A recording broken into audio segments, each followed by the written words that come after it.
The war is really at home. And we heard this slogan, bring the war home. And that's what we're going to do. We got to bring the war home. We got to get them fucking commie rats. They're all over. You can't tell where they are. Up and down, sideways, inside out. We got to watch where we are. We got to watch them. Before they kill us. Can't take no chances. I mean, even them kids are liable to grow up and be commies, right? If it's got to be a bloodbath, let it be a bloodbath. What I say is, kill for peace. That's the slogan. Just kill for peace. The more students we get rid of, the more peaceful everything will be.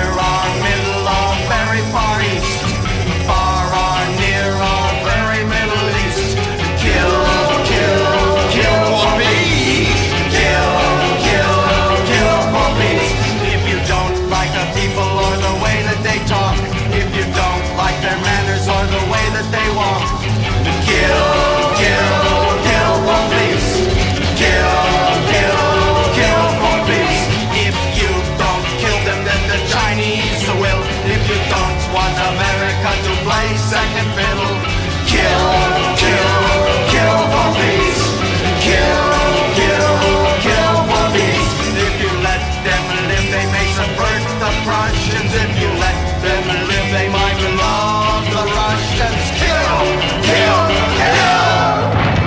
Kill them, strafe them, gook creeps. The only gook an American can trust is a gook that's got his yellow and rust. Kill for peace. Kill for peace. Kill, it'll feel so good, like my captain said it should. Kill for peace. Kill for peace. Kill, it will give you the mental ease. Kill, it will give you a big release. Kill for peace.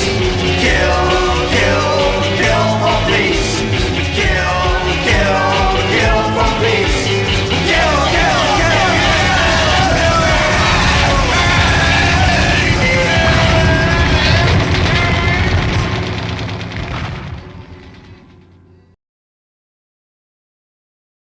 There's no business like war, business like no business I know. Everything about it is appalling, appealing, everything the traffic will allow. Nowhere can you get that happy feeling like when you're strafing them gooks, oh wow. And there's no people like defense people, they never run out of dough. Politicians come from everywhere with lots of jack, and when you spend it, there's still no lack. Where else can you waste money that you never pay back? Let's get on with the war. Let's go on with the war, for there's no business like war, business like no free enterprise I know. Raging through a country is so thrilling, leading TV story opening night.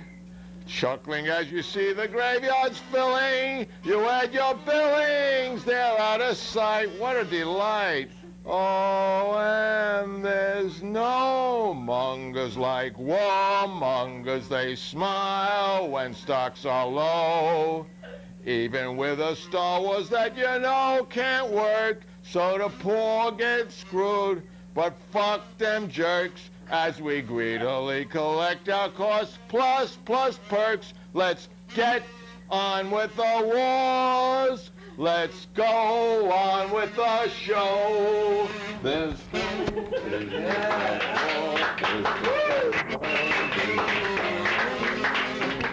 Thank you. Thank you. And thank you. Armaments Fair to the tune of Scarborough Fair. Are you going to Armaments Fair? Martin, Vickers, Krupp, and Lockheed. Remember me to one who deals there. Does he still sell the death we all here need? Does he still sell the death we all need? Tell him I want a bomb that is quiet. Vickers, Krupp, Martin, Lockheed, one that kills sure each time that you try it, and one that will kill at incredible speed. Da-da-da-da-da-da. Tell him we'll pay for a weapon that's new. Krupp and Martin, Vickers, Lockheed, one that will kill both Arab and Jew.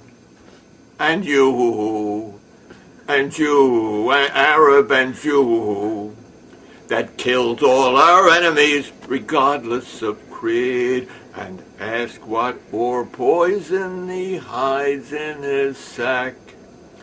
Martin, Vickers, Krupp, and Lockheed, one you send out can't ever be called back. Remember Agent Orange, eh?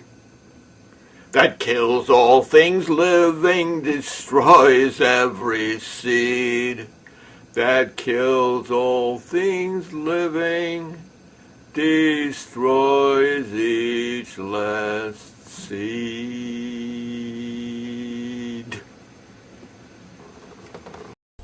Bye, Mom. Goodbye, darling. Kill those bastards. Rip their guts out. You know, your son could get killed in the war. My son? Who would want to kill my darling boy? A soldier is a stick that one man uses to beat another man to get what he wants. Here's your Daily Perverb. Nothing is fair in the love of war. Hi, welcome to Revolting News. Today's topic is, you guessed it, war. Tuli thought he was here to stop all wars. He was a pacifist. He compiled a list of quotes. All we are saying is give war a chance. I will read to you some of these quotes that he picked. Homer said, "Men grow tired of sleep, love, singing, and dancing sooner than of war." 2. And the Lord said unto Joshua, "See, I have given unto thine hands Jericho." And they utterly destroyed all that was in the city, both man and woman, young and old, ox and sheep and ass, with the edge of the sword. B. The Lord is a man of war. The Lord is his name. The book of Exodus says that. 3. The conqueror would rather burst a city gate than find it open to admit him.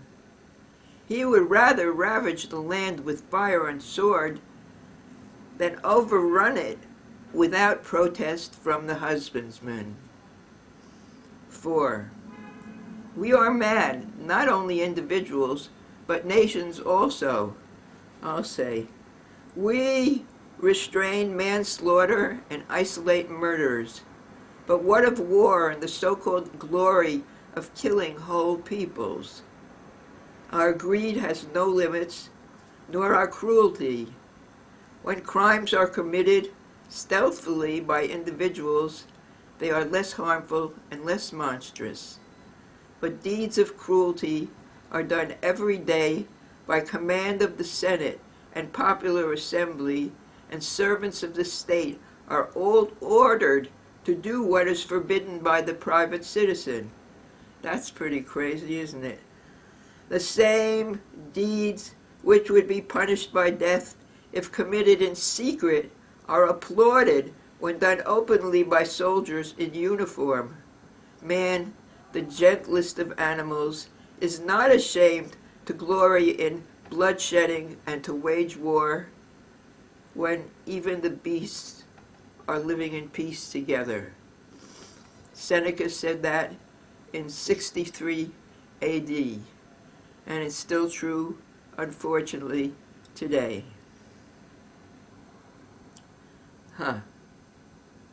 What's the difference between religion and patriotism?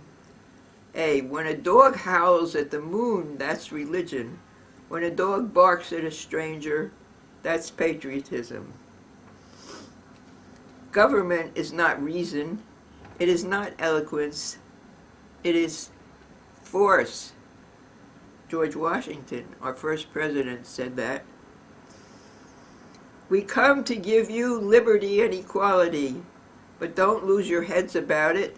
The first person who stirs without my permission will be shot. Marshal Pierre Lefebvre, occupying Franconian town, 1807. Number 8. Ours, the British Army in the Iberian Peninsula, is composed of the scum of the earth.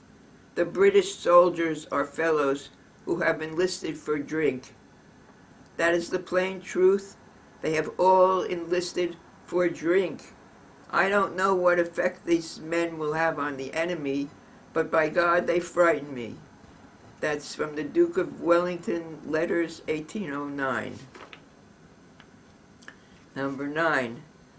We must act with vindictive earnestness against the Sioux, even to their extermination. Men, women, and children. Nothing less will reach the root of the case. General William Tecumseh Sherman said that. Number 10. Recruits, before the altar and the servant of God, you have given me the oath of allegiance. You have sworn fidelity to me. You are the children of my guard. You are my soldiers. You have surrendered yourself to me, body and soul.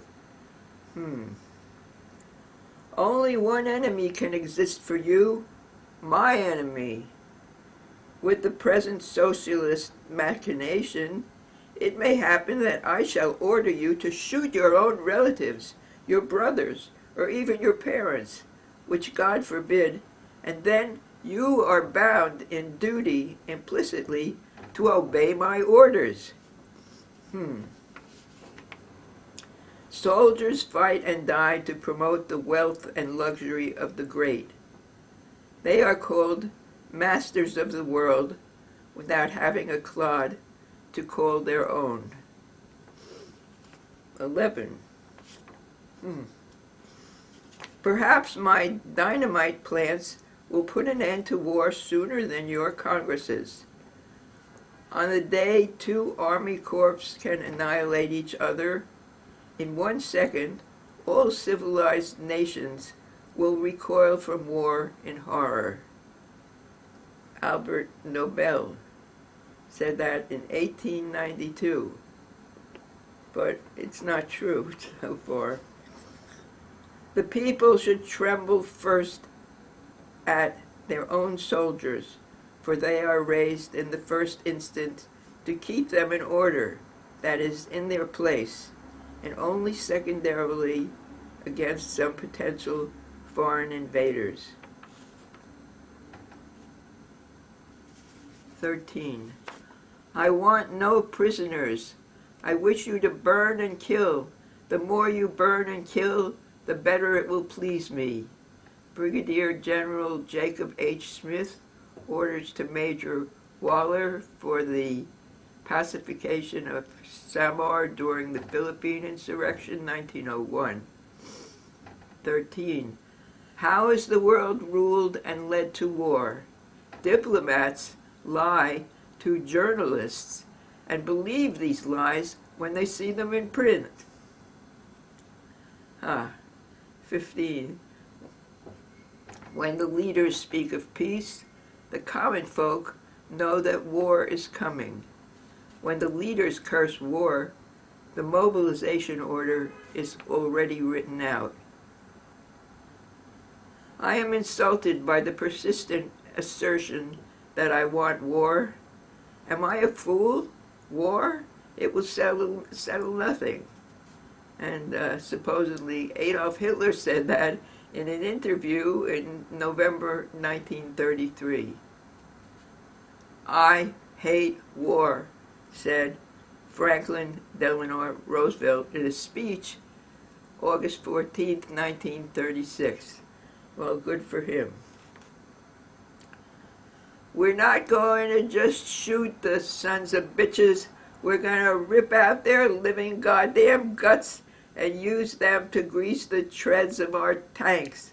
We're going to murder those lousy Hun cocksucker by the bushel fucking basket. War is a bloody, killing business. You got to spill their blood or they will spill yours.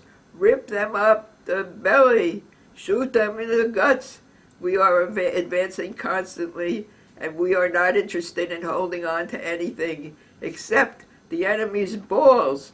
We are going to twist his balls and kick the living shit out of him all the time. We are going to go through him like crap through a goose, like shit through a tin horn. And that was said by the highly esteemed George Patton Jr., Lieutenant General, June 5th, 1944. Our men prefer killing Japs to capturing them until a case of beer was offered for each captive. The Best of Yank, World War II. 18. We sure liberated the hell out of the place, remarked by unidentified U.S. soldier in a French village.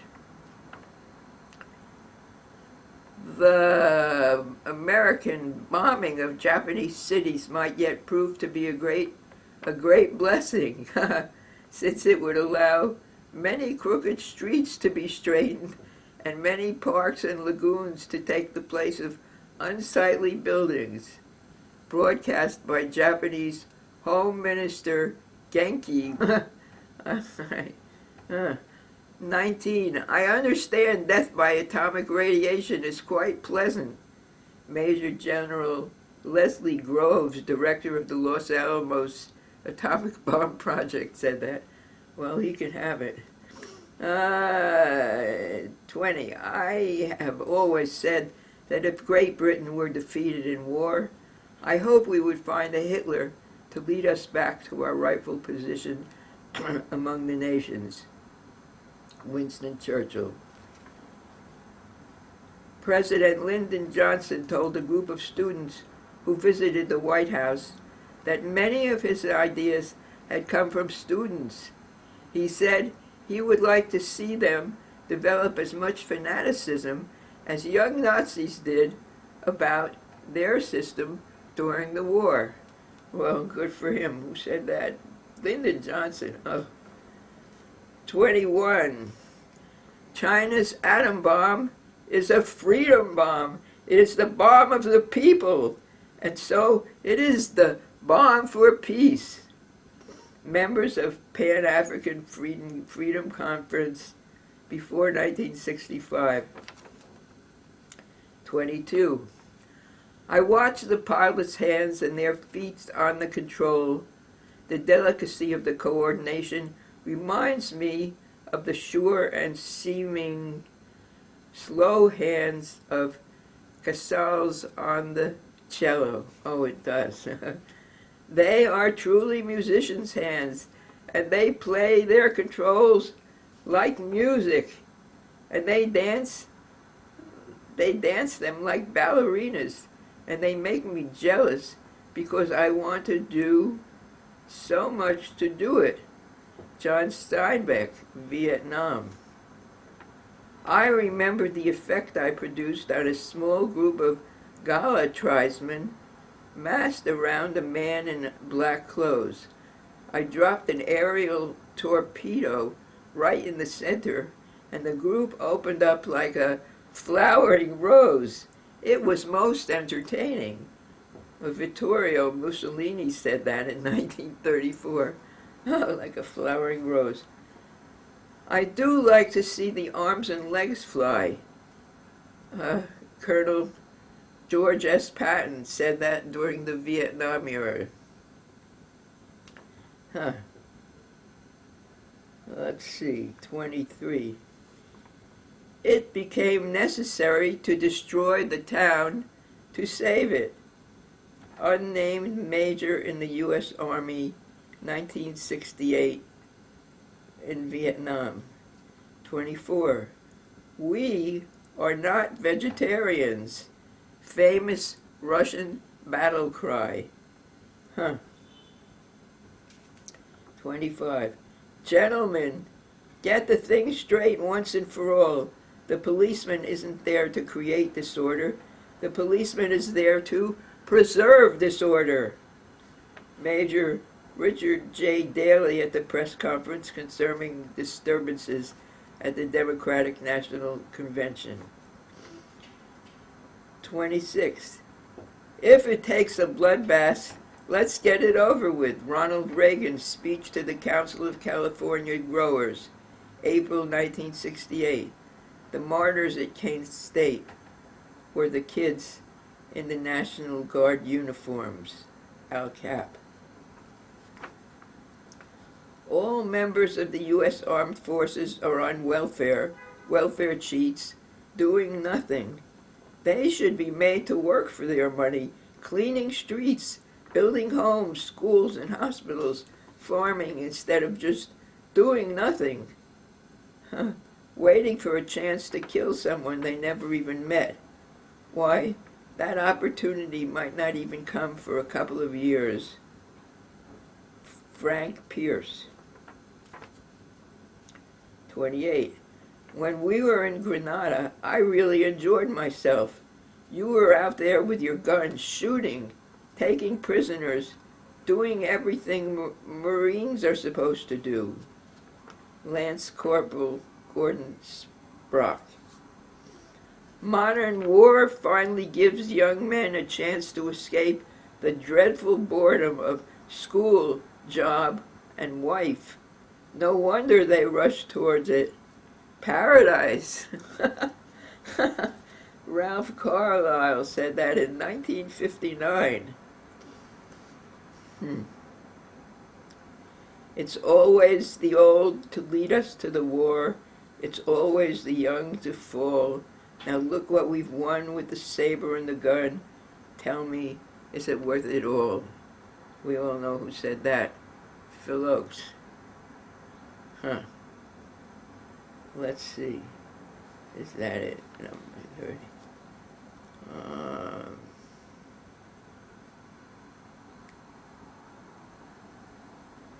Now the labor leaders screaming when they closed the missile plant. United Fruit revamped the Cuban shore. Call it peace or call it treason. Call it love or call it reason. But I ain't marching anymore. No, I ain't marching anymore. Phil Oakes. 1965. Macho, macho, macho man. I want to be a macho man. Pop song hit, 1970s. 30. We have discovered the most terrible weapon in the history of the world. It may be the fire destruction prophesied in the Euphrates Valley era after Noah and his fabulous ark.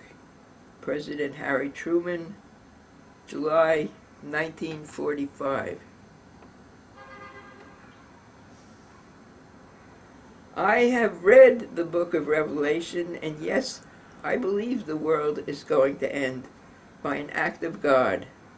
I hope, but every day I think that time is running out.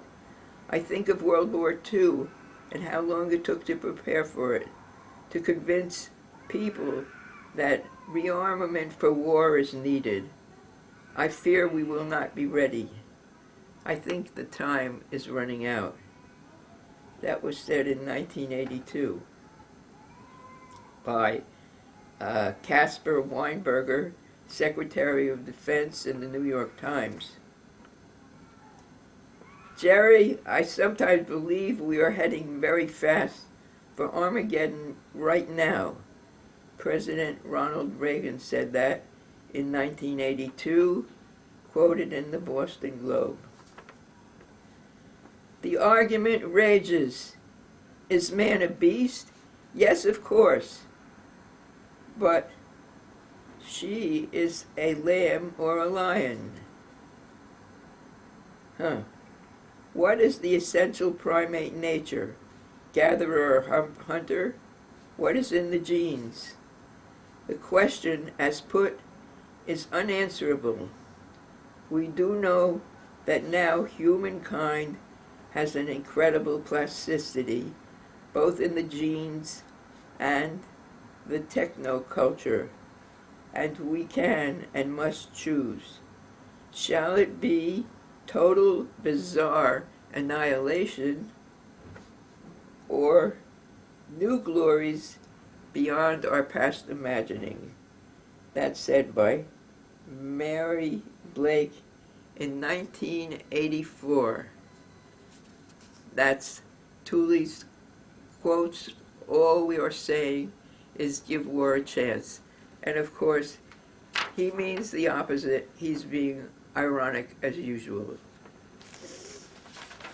And he also wrote, Workaholics Anonymous, unanimous. Sorry, the 12-step program, the 12-step stab program, or the 12 bomb program dedicated to the entire American nation. 1.